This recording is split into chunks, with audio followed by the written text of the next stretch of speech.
Hello and welcome back to another Starfield video. Today we are tackling the starting traits in the game, and I'll be ranking the 5 best ones for you and explaining why they're the best. Now these traits are optional. You can select up to 3, but you don't have to. Some of the traits are exclusive, like the citizen background traits or the religion traits, or traits that oppose each other like the introvert and extrovert traits. So you can't get any combination of them, but there are certain ones that offer a much bigger gameplay bonus than others, and that's what we'll be discussing today. So sit tight and let's dive on in. So the first one we're going to be looking at is this one that I have ranked at number 5, the Dream Home. So we'll be looking at the top 5 best ones. I probably should have said that. So the Dream Home one I put at number 5. It says you own a luxurious, customizable house on a peaceful planet. Unfortunately, it comes with a 125,000 credit mortgage with Galbank that has to be paid weekly. This one's actually pretty dang solid, and it offers probably the most tangible long-term gameplay benefit out of all of them, because you just start off with a nice big house. So as far as strengths and advantages of this one, it offers a spacious residence from the very beginning of the game.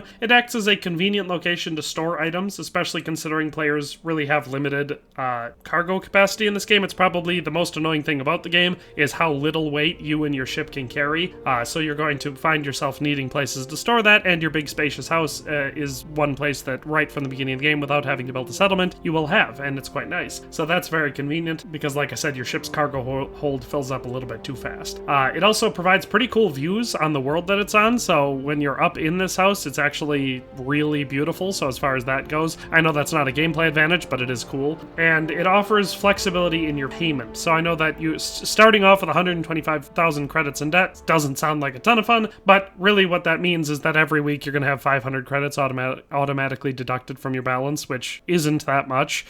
You can easily make sure that you've always got that much to spare, or you can just go to Galbank and pay it all off at once. So the Dream Home is a good one. It definitely has some roleplay weaknesses that we'll talk about later, but I definitely think that out of all of the available traits, this is one of the ones with the most tangible gameplay benefits. So that's why I put Dream Home at number 5. At number 4, we have Hero Worshipped. So you've earned the attention of an annoying, adoring fan who will show up randomly and jabber at you incessantly. On the plus side, he'll join your ship's crew and give you gifts. So strengths and advantages of this one: the adoring fan becomes a fairly competent crew member for the player's ship if you utilize him correctly. It adds a nostalgic Easter egg for fans of the Elder Scrolls Oblivion, which is where the adoring fan comes from. And it also, like most of your companions that you get throughout the game, you will get occasional gifts from the adoring fan, and I think the ones coming from the adoring fan are actually pretty decent. So you get a couple gameplay advantages here. Obviously starting off with a companion that, well, I shouldn't say starting off, he shows up later, but it's pretty early in the game. But starting off with that is useful. It's nice having someone who is competent and can work effectively on your ship. The dialogue is pretty funny, and it is nostalgic. If you played Elder Scrolls Oblivion, you'll probably be like, oh yeah, I remember this. It was annoying then too. But he's really not that annoying. I'm overstating the amount of how annoying he is. He's more useful than he is annoying. So it is a useful skill to have, and like I said, sometimes the gifts he gives you are actually pretty dope. So pretty solid skill, and again, it's one of the ones that's a very tangible gameplay benefit, because as far as I can tell, there's no other way to get the adoring fan in this game. So, you know, a lot of the other stuff that you get in some of these perks are things that you either don't need, they're only really effective for a niche thing, or you can just get what you would have gotten from them later. You can't do that with Hero Worship. You can't get the adoring fan any other way. So it's definitely one that I consider useful, and that's why I put it at number 4. At number 3, we have the Taskmaster skill. So it says, occasionally, if you have crew trained in a certain ship system, that system will automatically repair itself to full health whenever it is damaged below 50%. However, all crew costs twice as much to hire. So this one has a couple strengths and advantages to talk about, and it provides a potent periodic full heal for the player's starship, which is particularly valuable during challenging space battles. So the Taskmaster, yes, you're paying more for your crew. They're twice expensive, but they work very effectively, and that full heal that you'll get through that is very useful. Multiple times in ship-to-ship combat, that has meant the difference between winning and losing a battle for me. So Taskmaster, I think, is one that, yes, it has a downside to it, but it makes sense if you're going to be running a crew. Now, I know some people like to adventure in the game totally alone. They don't like anyone on their ship. They don't like anyone on, exploring planets with them. And if that's the case, then Taskmaster would not be all that useful to you, just because you wouldn't want to assign anyone to your ship if you want to be alone. So, like I said, it's definitely specific, but if you're going to be running a ship, people on your ship to make your systems run more effectively, Taskmaster is very useful. And again, it has some of the most tangible tangible gameplay benefits overall. So that's why it takes the number 3 spot. At number 2, we have empath, possibly one of the most important ones out of all of them. So it says, you are deeply connected to the feelings of others. Performing actions your companion likes will result in a temporary increase in combat effectiveness, but performing actions they don't like will have the precise opposite effect. So for some strengths and advantages here, enhances interactions with companions by opening up unique dialogue branches, showcasing the character's emotional intelligence, increases combat effectiveness when performing actions liked by companions, offers temporary buffs to persuasion checks when companions approve of the player's actions, and helps easily gain a boost in combat since most main romanceable companions in Starfield tend to approve of good-natured actions. So empath is one of those ones that if you're planning on being a really bad, despicable character, or you're not planning on really doing a whole lot of companion-based stuff, then I wouldn't go with empath, because it's not going to give you that many benefits, because you're not playing the way that it's designed to play, with this skill, or with this trait. If you are planning on having companions, and you're planning on having a more honorable, upstanding, whatever type of playthrough, then this is a really good one, because your companions are going to like most of the stuff you do if you're being honorable, and you're going to get all those bonuses from it. So empath can be one of the most important and powerful traits in the game long term if you're playing in that way. If you're not, then I totally recommend avoiding it. Finally, at number 1, we have wanted. Someone put a price on your head, and word has spread. Occasionally, armed mercenaries will show up and try to kill you, but being cornered gives you an edge. When your health is low, you do extra damage. So this one sounds bad, but it's actually a really good trait to have. So as far as some strengths and advantages of this one, increases the frequency of combat situations, which enhances the game's excitement. Bounty hunters targeting the player may end up clashing with other in-game enemies, turning situations to the player's advantage. Adds to the role-playing element, offering players kind of a Han Solo type experience. I particularly like the space scoundrel background with the wanted trait. I find that that's a fun roleplay. And it provides a unique buff that strengthens the player's health pool when it's running low, gaining an advantage in survival during battle. So this one has a lot of advantages to it, which is why I put it at number 1. It may sound bad to have people hunting after you, occasionally attacking you, but trust me, more combat in the game is definitely not a bad thing. It's fun. It adds, you get more XP, you can make more money off of it, and like I said, it's fun and exciting to be attacked randomly, so I like that. It's also fun for roleplay if you're trying to be sort of maybe a bad guy or an anti-hero or whatever. Like I said, the Han Solo type vibes. It's great for all of that sort of stuff. Plus, like I said, when when your health is low, you do extra damage. That's nice. You're like a cornered animal. When you're wounded, that's when you're most dangerous. So yes, wanted takes the number 1 spot in my opinion.